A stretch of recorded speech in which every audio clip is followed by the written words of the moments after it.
So, everybody will look at me and they will say, why is he dressed like that? I am dressed like this because I am part of an international organization. The International Organization of Secret Santas, the ISS. We are all over the world. We are the watchers. We are the ones that help Santa maintain the naughty and the nice list. Don't worry about it. We're not the Republican Party. We don't care what you get up to in your bedroom. But we are all over the world. We really are. In the US, we are known as the Christmas Incentive Association, the CIA. Okay. Over in Russia, we have the Kringle Gathering Branch, the KGB. In Great Britain, MI-25, His Majesty's Santa Service. Down in Israel, we actually have a branch. The Menorah Operatives of the Secret Santa Administrative Division. Mossad? Nobody's buying this, are they? No. All right. My name is Ryan. I'm a paramedic. And that is what I actually do for a living. But every year, for the past few years, I have been helping out on Christmas morning by going out and delivering Christmas to needy families. And I get all dressed up like Santa Claus. Santa Claus comes out of the back of the ambulance and all the little kids light up, and it's absolutely wonderful, and I love doing it because I can pull off the beard, I can do the hair, I can make it all wonderful for the little kids. Problem is, for about 2 weeks a year, I'm a paramedic that looks like Santa Claus. So people call 911 and then they have to tell Santa what they did. You've heard the phrase, don't do anything you don't want to tell the paramedics about? Imagine happening to tell Santa.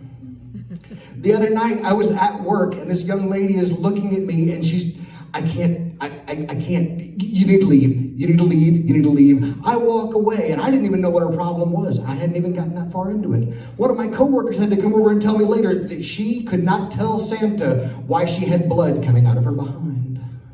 I felt bad for her, I really did. A couple of years ago, the 911 call was the best one though.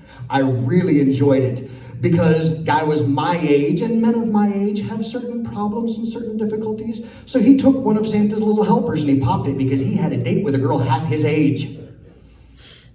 It didn't do anything for him, so he took another one. So he has 100 milligrams of macoxaflopin in his system. And then they went out drinking, and now he can't see straight, and he can't stand up straight, and he has to tell Santa Claus what he did to himself.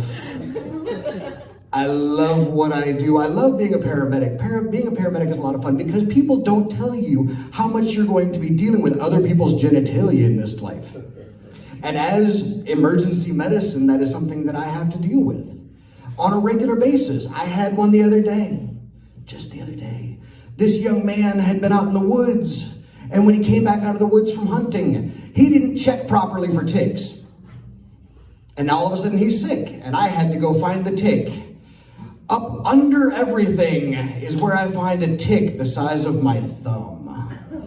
And I am not prepared to tell this young man the only way to get it out is to burn it. We didn't actually burn it. What you do is you put some gel over top of it, it gets asphyxiated, it falls out. Everything's fine. I wanted to tell him, we're gonna light your taint on fire. We didn't have to. It didn't work out that way. Prior to becoming a paramedic, I was a firefighter. I was a firefighter for almost 5 years, and then I found out that fat people fall through burning floors. I'm not a firefighter anymore. Went down through 2, went up through 1. The up through 1 is the funniest thing because I went up through someone's floor. We were at the fire department. We're cleaning our fire truck. We're having a wonderful time. It's a beautiful night. We're out there, we're scrubbing the fire truck. This car slides into the driveway. Woman gets out. Now the car has 4 fenders that don't match, 4 tires that don't match, 1 window doesn't work. Everything about this car is just screaming meth.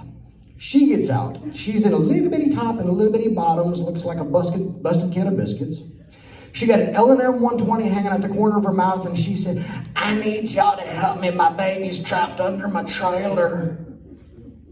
Well, crap. All right, we're going to go help this woman get her baby out from under her trailer. We jump in a fire truck. We go flying out there. I grab my helmet. On my helmet, there's a light. I go crawling underneath of this woman's trailer in the middle of the eastern North Carolina summer. It's like crawling into my own armpit. It's hot. It's wet. It's all overgrown. It stinks to high heaven. I'm crawling around in there in the dark, and I'm looking around, and this light is tracking around, and this woman's baby picked up her head, and looked at me and then smiled at me. Her baby was a 6-foot boa constrictor. Ma'am, that's your problem. I stood up through the bottom of her trailer. I walked out her front door, cussed her, cussed the snake, cussed my partner, got in a fire truck, and left, and have not been a firefighter since. But I am a man of a certain age. I realized this the other day. I was taking a survey online. In the survey, it has you pick your age. And I realized that I have hit the plus. It gives you ranges. 18 to 21, 21 to 25, 25 to 30, 30 to 35, 45, and then it says 46 plus. Crap, I'm a plus now. But I am going to do a quick survey of our audience here. But at the end, because the other one that I like on those surveys is it always asks about educational background. So, everybody that graduated high school, make some noise. Everybody that went to college. Associate's degrees. Bachelor's degrees. Master's degrees. Is there a doctor in the house? We have a doctor? All right, what kind of doctor are you? Eyes? Ophthalmology? Optometry. Okay, beautiful, beautiful, excellent. So, actually it happened here in town. I'm a paramedic and I love being a paramedic. Happened here. I was at an awards banquet for education. This guy is having a heart attack. And it's obvious that he's having a heart attack. And somebody jumps up and says, "Is there a doctor?" And this really drunk woman says, "My husband's a doctor." He stands up and hollers at her, "Woman, I teach physics. He doesn't need me." So, have a good morning.